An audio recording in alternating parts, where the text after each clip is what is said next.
कविता लिखने के पीछे कि मेरी एक बिल्ली थी पिंकी।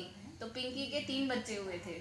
तो घरों में क्या होता है कि मम्मी लोगों को बिल्लियाँ खास ज़्यादा पसंद नहीं आती हैं, तो वो क्या करती, बच्चे हो गए तो कुछ समय बाद उन्हें दे देते हैं इधर उधर। तो ऐसी जो मेरी बिल्ली का बच्चा था वो कहीं दिया हुआ था, तो वो वापस आ जाता है। उसका नाम है जेरी। तो ये जो मैंने कविता सुनाई थी लास्ट टाइम 2014 में सुनाई थी पीएचडी के टाइम, और मैं इसे सुनाते सुनाते बहुत ज़्यादा रो गई थी। तो उस समय से मैंने ये पलट के रख दी है और कभी नहीं खोली है, और मैं चाहती हूँ आज भी मैं भावुक ना हूँ, मैं आज अच्छे से ये कविता पूरी करूँ। तो ये है हाल की। पिंकी ने दिया जन्म 3 शिशुओं को। पिंकी बिल्ली का नाम है मेरी। जेरी, मिल्की, रोजी हुआ नामकरण तीनों का। मैं न देना चाहती थी किसी को भी प्राणों से प्यारे पिंकी के दुलारों को। बेबस थी, हुई लाचार, दिया तीनों को। मैं और पिंकी फिर हुए तन्हा अकेले। एक रोज जेरी को पसंद न किया मालिकों ने। जो जेरी थी वो वापस 2 बिल्लियां तो रख ली, पर एक बिल्ली को उसके मालिकों ने वापस लौटा दिया। घर वालों पर तो मानो पहाड़ टूट गया, लेकिन कोई मुझसे पूछे मेरे पाँव न थे जमीन पर। पिंकी भी खुश थी अपने नन्हे दुलारे के साथ। वक्त गुजरा, जेरी हुई 9 महीने की। जेरी दरअसल ढड़ुआ था, मेल बिल्ला। रूप उसका मन लुभाता, देख उसे जी सुहाता। माँ के जैसे नक्श उसके, पर आवाज़ थी अलग। पिंकी करती म्याऊं म्याऊं तो वो करता म्याऊं। बिल्ली आराम से बोलती, तो ढड़वा था तो आवाज़ में परिवर्तन था। जेरी खूब खाता, घूमता फिरता, मौज मनाता। उसे न माँ की सुध रहती न अपनी, बस ऐश करता। घर वालों को वो फूटी आंख न सुहाता। जेरी से भी ज़्यादा चिल्लाते। जेरी जितना म्याऊं म्याऊं करता उससे ज़्यादा घर वाले चिल्लाते, दे दे इसको, दे दे इसको। वापस जहाँ जो ले गए थे उन्हीं को सौंपा।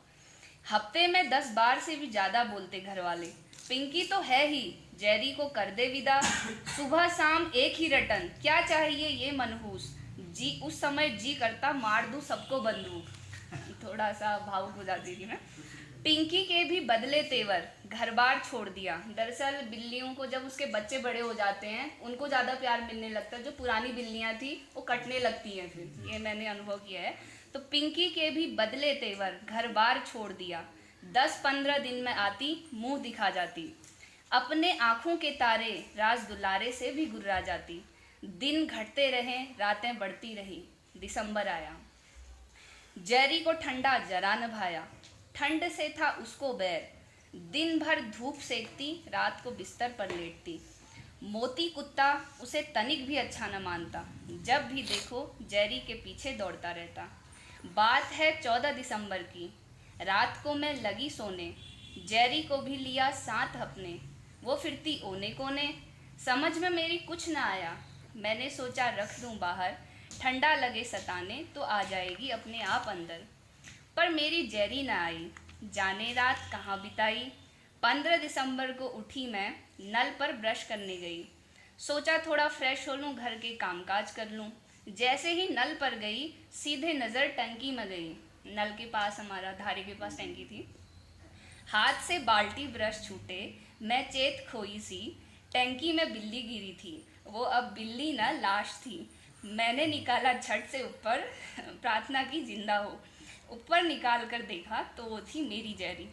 एक ही वाक्य दिमाग में रहे थे गूंज, हाय लुट गया यह संसार, पानी बना अनल अंगार। पानी की धारा नल की जगह आंखों से बहने लगी। दी खबर सबको जेरी की दुनिया छोड़ने की। सभी ने शोक जताया, मरते समय जेरी का था मुख मुस्काया।